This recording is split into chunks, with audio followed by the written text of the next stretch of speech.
ನಮಸ್ತೆ, welcome to ಗೊಂಬೆಲಕ. ಇವತ್ತು ತುಂಬಾನೇ ಕ್ರಿಸ್ಪಿ ಆದಂತಹ ಹಾಗೆ ತುಂಬಾ ಟೇಸ್ಟಿ ಆದಂತಹ ಎಲ್ರಿಗೂ ತುಂಬಾನೇ ಇಷ್ಟವಾಗುವಂತಹ ಸಿಂಪಲ್ ಆಗಿ ಒಂದು chicken recipe. Crispy chicken balls ನ ಹೇಗ್ ಮಾಡೋದು ಅಂತ ನೋಡೋಣ. ತಿನ್ನೋಕ್ ಮಾತ್ರ ಅದ್ಭುತವಾಗಿರುತ್ತೆ, ಮಾಡೋದ್ ಕೂಡ ತುಂಬಾ ಸುಲಭ, ಎಲ್ರು ತುಂಬಾನೇ ಇಷ್ಟ ಪಡ್ತಾರೆ. ಬನ್ನಿ ಹೇಗ್ ಮಾಡೋದು ಅಂತ ನೋಡೋಣ. ಮೊದಲು ಒಂದು ಮಿಕ್ಸಿ ಜಾರ್ಗೆ ಹಸಿಮೆಣಸಿನಕಾಯಿ ಖಾರಕ್ಕೆ ಅನುಗುಣವಾಗಿ, ಹಾಗೆ ಬೆಳ್ಳುಳ್ಳಿ ಒಂದು ಗಡ್ಡೆ ತಗೊಂಡಿದ್ದೀನಿ, ಹಾಗೆ 1 ಇಂಚಿನಷ್ಟು ಶುಂಠಿ ತಗೊಂಡಿದ್ದೀನಿ, ಹಾಗೆ ಒಂದ್ ಸ್ವಲ್ಪ ಪುದೀನ ಹಾಕೊಂತ ಇದ್ದೀನಿ. ಜಾಸ್ತಿ ಏನ್ ಬೇಡ, ಒಂದ್ ಸ್ವಲ್ಪ ಪುದೀನ ಹಾಗೆ ಒಂದ್ ಸ್ವಲ್ಪ ಕೊತ್ತಂಬರಿ ಸೊಪ್ಪನ್ನ ಹಾಕೊಂಡು ಸ್ವಲ್ಪ ಉಪ್ಪು ಸೇರಿಸಿ ಇದನ್ನ ನುಣ್ಣಗೆ ಪೇಸ್ಟ್ ಮಾಡ್ಕೋಬೇಕು. ನೀರೆಲ್ಲ ಜಾಸ್ತಿ ಹಾಕಕ್ ಹೋಗ್ಬಿಡಿ, ಒಂದ್ ಸ್ವಲ್ಪ ಹಾಕೊಂಡು ಈ ತರ ಪೇಸ್ಟ್ ಮಾಡಿ ಎತ್ತಿಟ್ಕೋಬೇಕು. ನಾನಿಲ್ಲಿ ಅರ್ಧ ಕೆಜಿ ಚಿಕನ್ ತಗೊಂಡಿದ್ದೀನಿ, ಅದಕ್ಕೆ ಈ ಮಸಾಲೆ ಸರಿ ಹೋಗುತ್ತೆ. ಚಿಕನ್ನ ಈ ತರ ನುಣ್ಣಗೆ ಮಾಡ್ಕೋಬೇಕು.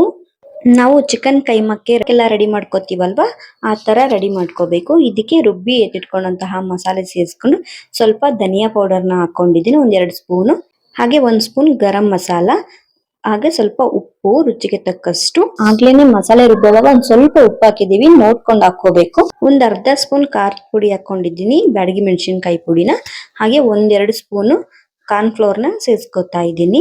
ಇವಾಗ ಇದನ್ನ ಚೆನ್ನಾಗಿ ಮಿಕ್ಸ್ ಮಾಡ್ಕೋಬೇಕು. ಮಸಾಲೆ ಎಲ್ಲ ಚಿಕನ್ಗೆ ಹೊಂದ್ಕೋಬೇಕು, ಆತರ ಚೆನ್ನಾಗಿ ಇದನ್ನ ಮಿಕ್ಸ್ ಮಾಡ್ಕೋಬೇಕು. ಇವಾಗ ಇದು ಚೆನ್ನಾಗಿ ಮಿಕ್ಸ್ ಆಗಿದೆ, ಇದನ್ನ ಎತ್ತಿಟ್ಕೊಂಡು ಉಂಡೆಗಳನ್ನಾಗಿ ಮಾಡ್ಬೇಕು. ಅದಕ್ಕೆ ನಾವು ಮುಂಚೆ ಕೋಟಿಂಗ್ ಮಾಡೋಕೆಲ್ಲ ರೆಡಿ ಮಾಡ್ಕೊತಾ ಇದ್ದೀನಿ. ಒಂದ್ ಬೌಲ್ಗೆ ಒಂದು ಚಿಕ್ಕ ಕಪ್ ಆಗುವಷ್ಟು ಕಾರ್ನ್ ಫ್ಲೋರ್ ನ ಹಾಕಿ ಒಂದ್ ಸ್ವಲ್ಪ ನೀರನ್ನ ಹಾಕಿ ಅದನ್ನ ಮಿಕ್ಸ್ ಮಾಡಿಬೇಕು. ಗಂಟು ಇರಬಾರ್ದು, ಆತರ ನೀಟಾಗಿ ಮಿಕ್ಸ್ ಮಾಡ್ಬೇಕು. ನಾವು ಕೋಟಿಂಗ್ ಮಾಡದೆ ಹಾಗೆ ಹಾಕ್ಬೋದು, ಆದ್ರೆ ಬ್ರೆಡ್ ಕ್ರಮ್ಸ್ ನ ಹಾಕ್ತಿವಲ್ವಾ, ಹಾಗಾಗಿ ಮೊದ್ಲು ಕಾರ್ನ್ ಫ್ಲೋರ್ ಇಂದ ಕೋಟಿಂಗ್ ಮಾಡಿ ಆಮೇಲೆ ಬ್ರೆಡ್ ಕ್ರಮ್ಸ್ ಹಾಕೋದ್ರಿಂದ ಕೋಟಿಂಗ್ ಚೆನ್ನಾಗಿ ಕುತ್ಕೊಳ್ಳುತ್ತೆ. ಇವಾಗ ಚಿಕನ್ ಉಂಡೆಗಳನ್ನ ಈ ತರ ಸಣ್ಣದಾಗಿ ಮಾಡ್ಕೋಬೇಕು. ನೋಡಿ ಎಷ್ಟು ನೀಟಾಗಿ ಬಂದಿದೆ ಅಂತ. ಕೈಗೆ ಒಂದ್ ಸ್ವಲ್ಪ ನೀರ್ ಹಚ್ಕೊಂಡ್ ಮಾಡಿ, ಅವಾಗ ನಿಮ್ಗೆ ಅಂಟ್ಕೊಳಲ್ಲ. ನೋಡಿ ಈ ತರ ಚಿಕ್ಕ ಚಿಕ್ಕ ಉಂಡೆಗಳನ್ನಾಗಿ ಮಾಡಿ ನಾನು ಎತ್ತಿಟ್ಕೋತಾ ಇದ್ದೀನಿ. ಈ ರೆಸಿಪಿನ ಒಂದ್ಸರಿ ಮಾಡ್ಕೊಂಡ್ ತಿಂದ್ರೆ ಪದೇ ಪದೇ ಮಾಡ್ಕೋಬೇಕು ಅನ್ಸುತ್ತೆ, ಅಷ್ಟು ಚೆನ್ನಾಗಿರುತ್ತೆ ಇದರ ರುಚಿ. ಚಿಕ್ಕ ಮಕ್ಕಳೆಲ್ಲ ಚಿಕನ್ ತಿನ್ನೋದಿಲ್ಲಲ್ವಾ, ಒಂದೊಂದ್ಸರಿ ಈ ತರ ಮಾಡ್ಕೊಟ್ರೆ ತುಂಬಾನೇ ಇಷ್ಟಪಟ್ಟು ತಿಂತಾರೆ, ಅಷ್ಟು ಚೆನ್ನಾಗಿರುತ್ತೆ. ಇವಾಗ ಉಂಡೆಗಳೆಲ್ಲ ರೆಡಿ ಆಗಿದೆ. ಒಂದೊಂದೇ ಉಂಡೆನ ಕಾರ್ನ್ ಫ್ಲೋರ್ ಅಲ್ಲಿ ಎದ್ಬಿಟ್ಟು ಆಮೇಲೆ ಬ್ರೆಡ್ ಕ್ರಮ್ಸ್ ಇಂದ ನಾನು ಕೋಟಿಂಗ್ ಮಾಡ್ಕೋತಾ ಇದ್ದೀನಿ. ನೋಡಿ ಎಷ್ಟು ನೀಟಾಗಿ ಕೋಟಿಂಗ್ ಆಗ್ತಾ ಇದೆ ಅಂತ. ಬ್ರೆಡ್ ಕ್ರಮ್ಸ್ ಇಂದ ಕೋಟಿಂಗ್ ಮಾಡೋದ್ರಿಂದ ಚಿಕನ್ ತುಂಬಾ ಕ್ರಿಸ್ಪಿ ಆಗಿ ಬರುತ್ತೆ. ನಿಮ್ಗೆ ಹೋಟೆಲ್ ಅಲ್ಲೆಲ್ಲ ಸಿಗುತ್ತಲ್ವಾ, ಆ ತರನೇ ಇರುತ್ತೆ. ನೋಡೋಕು ಚೆನ್ನಾಗಿರುತ್ತೆ, ಹಾಗೆ ತಿನ್ನೋಕ್ ಕೂಡ ತುಂಬಾ ಚೆನ್ನಾಗಿರುತ್ತೆ. ಚಿಕನ್ ಬಾಲ್ಸ್ ಮಾಡೋವಾಗ್ಲೇ ನಾವು ಎಣ್ಣೆ ಕಾಯಕ್ಕೆ ಇಟ್ಟಿದ್ದೆ, ಎಣ್ಣೆ ಕೂಡ ಚೆನ್ನಾಗಿ ಬಿಸಿ ಆಗಿದೆ. ಇವಾಗ ಒಂದೊಂದೇ ಚಿಕನ್ ಬಾಲ್ಸ್ ನ ನಾನು ಹಾಕ್ತಾ ಇದ್ದೀನಿ. ಚಿಕನ್ ಬಾಲ್ಸ್ ನ ಹಾಕೋವಾಗ ಊರಿನ ನಾವು ಸ್ವಲ್ಪ ಮೀಡಿಯಂ ಫ್ಲೇಮ್ ಅಲ್ಲಿ ಅಥವಾ ಲೋ ಫ್ಲೇಮ್ ಅಲ್ಲಿ ಇಟ್ಕೊಳ್ಳಿ, ಯಾಕಂದ್ರೆ ಕೈಗೆಲ್ಲ ಸಿಡಿಯೋ ಚಾನ್ಸಸ್ ಇರುತ್ತಲ್ವಾ, ಹಾಗಾಗಿ ಸ್ವಲ್ಪ ನಿಧಾನಕ್ಕೆ ಬಾಲ್ಸ್ ನ ಹಾಕಿ. ನೀವು ಬಾಲ್ಸ್ ನ ಹಾಕಿದ ತಕ್ಷಣ ತಿರ್ವಕ್ ಹೋಗ್ಬಿಡಿ, ಒಂದ್ ಸ್ವಲ್ಪ ಹೊತ್ತು ಬಿಟ್ಟು ಅದು ಬೆಂದ ಮೇಲೆ ಸ್ವಲ್ಪ ತಿರುವಿ ಹಾಕಿ. ನೋಡಿ ಕಲರ್ ಕೂಡ ಚೆನ್ನಾಗಿ ಬರ್ತಾ ಇದೆ. ನಾವು ಯಾವುದೇ ಫುಡ್ ಕಲರ್ ನ ಆಡ್ ಮಾಡಿಲ್ಲ, ಆದ್ರೂ ಕೂಡ ಕಲರ್ ನೋಡಿ ಇಷ್ಟು ಚೆನ್ನಾಗಿ ಬರ್ತಾ ಇದೆ ಅಂತ.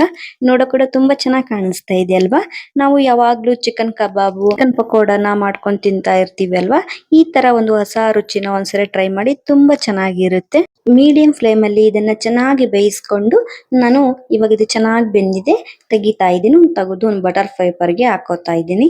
ಮನೇಲಿ ಯಾವಾಗ್ಲೂ ಒಂದೇ ತರ ಚಿಕನ್ ಎಲ್ಲ ಮಾಡ್ಕೊಂಡು ತಿಂತಾ ಇರ್ತೀವಲ್ವಾ, ಕಬಾಬ್ ಎಲ್ಲ, ಈ ತರ ಒಂದ್ಸರಿ ಟ್ರೈ ಮಾಡಿ.